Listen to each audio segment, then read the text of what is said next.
Dear students, class 9th maths chapter 9 exercise 9.2 का question number 2 solve करते हैं।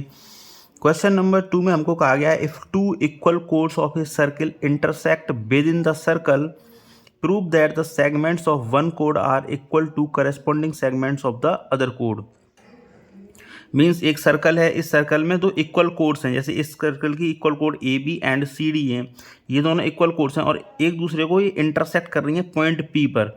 तो यहाँ सेगमेंट बना, देखो सी पी, ये बड़ा वाला सेगमेंट, और इस वाली कोड का सेगमेंट बना ए पी। तो इनके करेस्पॉन्डिंग सेगमेंट्स इक्वल होने चाहिए, हमको प्रूव करना है। मीन्स सी पी को हमें ए पी के इक्वल प्रूव करना है, एंड जो छोटा वाला हमारा सेगमेंट बना पी बी, ये डी पी के इक्वल हो जाना चाहिए, ये हमको प्रूव करना है। तो इसका सॉल्यूशन करते हैं, लिखेंगे टू प्रूव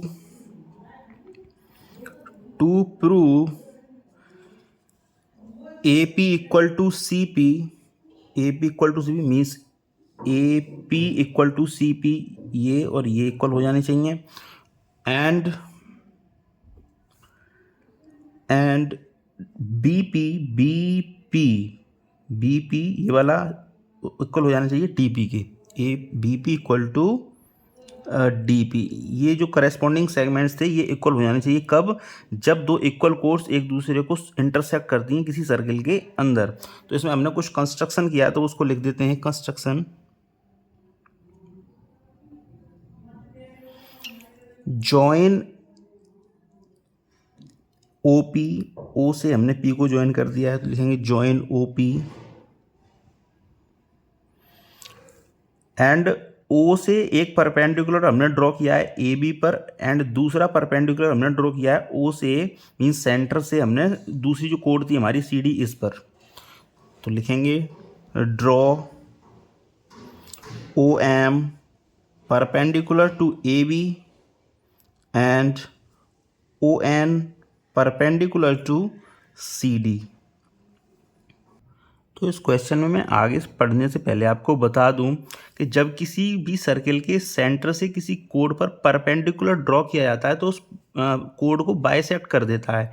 इट मीन्स जैसे मैंने ओ से एम पर एक परपेंडिकुलर ड्रॉ किया है, तो इस ए बी जो लाइन सेगमेंट था इसको ये बाइसेक्ट कर देगा। मीन्स मैं बोल सकता हूँ A M equal to B M, and similarly यहाँ भी ऐसे ही होगा कि ओ पॉइंट से जब हमने सी डी लाइन सेगमेंट पर इसको हमने परपेंडिकुलर जब ड्रॉ किया है तो इस सी डी को भी ये बाइसेक्ट कर देगा, means C N equal to और डी एन हो जाएगा।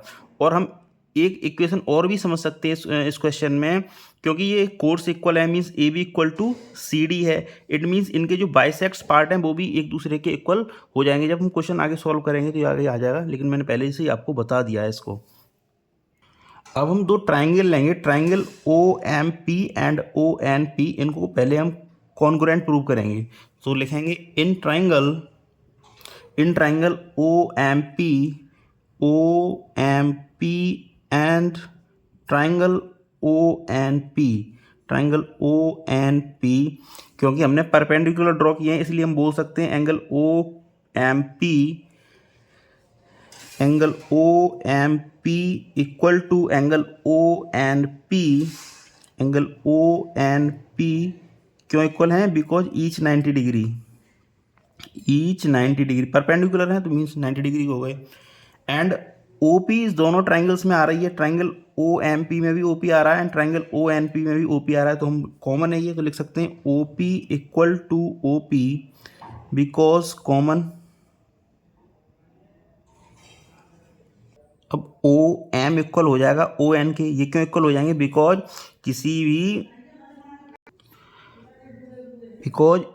भी सर्कल की इक्वल कोड्स सेंटर से इक्वी डिस्टेंस होती हैं। मींस जैसे A B code and C D code हैं, ये सेंटर से इक्वी डिस्टेंस होंगी। क्यों होंगी? क्योंकि ये दोनों कोड्स कैसी हैं? इक्वल हैं।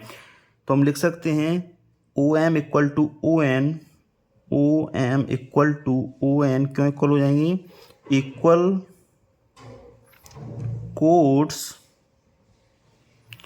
Of circle are equidistant from the centre.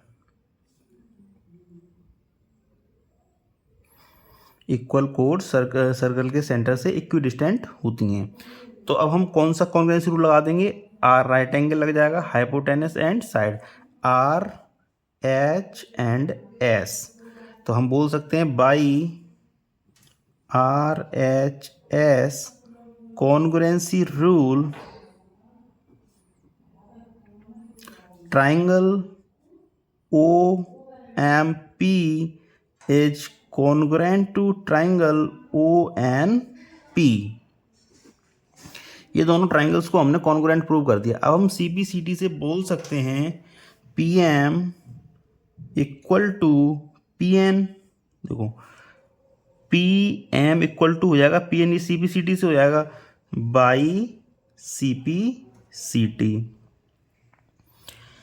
अब ए बी, इसको मैं इक्वेशन नंबर 1 मान ले रहा हूँ। अब A B equal to C D हमको गिवन है, A B equal to C D ये हमको गिवन है, इसको मैं इक्वेशन 2 मान ले रहा हूँ। जब A B equal to C D equal है तो इनके हाफ्स भी इक्वल हो जाएंगे, तो मैं लिख सकता हूँ half of A B is equal to half of C D.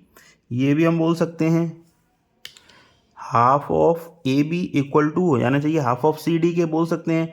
अब हाफ ऑफ ए बी होगा क्या, हाफ ऑफ ए बी हो जाएगा A M and half of C D क्या हो जाएगा सी एन। अब ये क्यों इक्वल हो जाएंगे मैं पहले ही बता चुका हूँ, क्योंकि अगर किसी भी सर्कल के सेंटर से कोड पर परपेंडिकुलर ड्रॉ किया जाता है तो उस कोड को बाइसेक्ट कर देता है, और क्योंकि ये दोनों कोड्स इक्वल हैं इट मीन्स इनके बाइसेक्ट पार्ट भी इक्वल हो जाएंगे। तो मैं लिख सकता हूँ A M equal to C N, इसको मैं इक्वेशन 3 मानूंगा।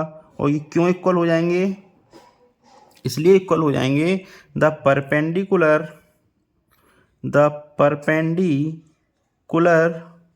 From the centre of a circle to a कोड bisect the कोड। मीन्स किसी भी सर्कल के सेंटर से अगर किसी कोड पर परपेंडिकुलर ड्रॉ किया जाता है तो वो उस कोड को बाइसेक्ट कर देता है। It means C N equal to हो जाना चाहिए डी एन के एंड ए एम इक्वल हो जाना चाहिए बी एम के। अब चूंकि ये A B and C D equal हैं तो इनके बाइसेक्ट पार्ट भी इक्वल हो जाएंगे, तो मैं लिख सकता हूँ A M equal to C N. तो एक पार्ट तो हमको ये प्रूव करना था कि हमें प्रूव क्या करना था, A P equal to C P. तो यहाँ इसके लिए हम क्या करेंगे वो देखते हैं। अगर मैं ए एम में पी एम ऐड कर दूँ तो ए पी आ जाएगा, एंड सी एन में पी एन ऐड कर दूँ तो सी पी आ जाएगा। इट मीन्स इक्वेशन 3 में इक्वेशन 1 ऐड कर दें हम, means A M plus P M A P हो जाएगा, एंड सी एन में अगर पी एन ऐड कर दें तो सी पी हो जाएगा। तो यही हमको प्रूव करना था। तो लिखेंगे एडिंग इक्वेशन 1 एंड 3। इक्वेशन 1 क्या है हमारी, पी एम, इसमें ए एम ऐड करना है हमें, ए एम इक्वल हो जाएगा P N plus C N. तो यहाँ से क्या आ जाएगा, P M plus A M हो जाएगा ए पी। तो मैं लिख सकता हूँ A P and C N plus N P या पी एन मिलके क्या हो जाएगा सी पी। तो ये हमको प्रूव करना था, तो हमने इसका एक पार्ट तो प्रूव कर दिया। अब हमें प्रूव क्या करना है, अब हमें प्रूव करना है B P, means B P equal to P D या डी पी, ये प्रूव करना है हमको। इसको मैं इक्वेशन 4 मान ले रहा हूँ।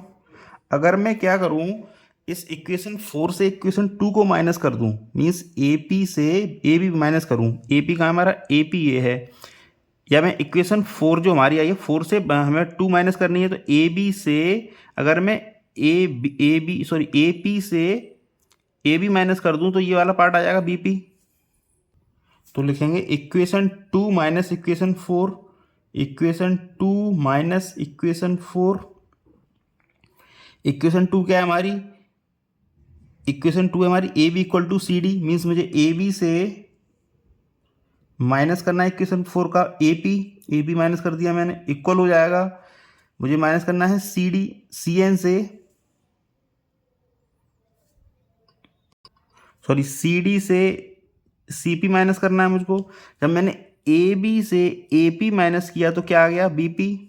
तो मैं यहाँ लिख सकता हूँ बी पी।